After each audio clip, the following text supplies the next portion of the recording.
تا امروز رفیق منو داخل این سرورش دعوت کرده به نام باش 5 شانس میتونم این بلاکه رو حدس بزنم یا نه. خب بریم. ردستان نده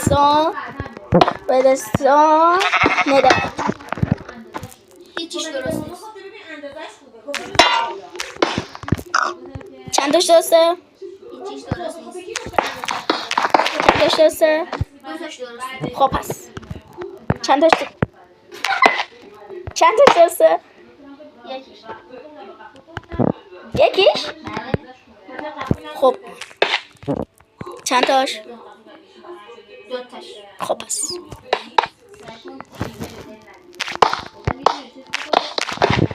چند تاش؟ دو تاش. این سه تا هست. سلام بچه خوبید؟ نمیبینم به خدا قسم ندیدم. خواستم با بچه وای وای کنم.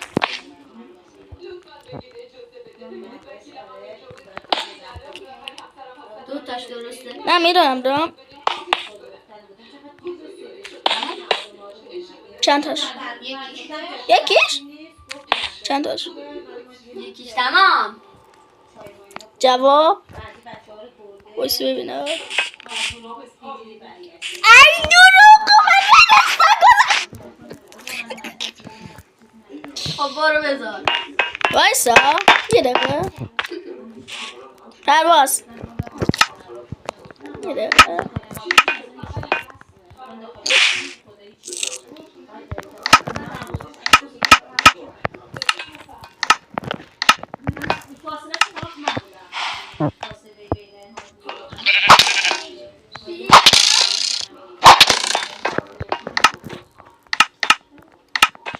بیشور حقت بود 3 تا تیر خوردی.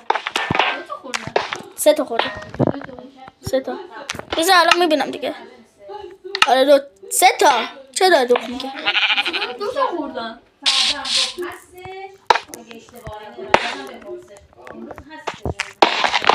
خب حالا حدس بزن. اشتباهی تیر میزنم. هیچیش. چیه؟ چند درسته. یه دونش. هیچی.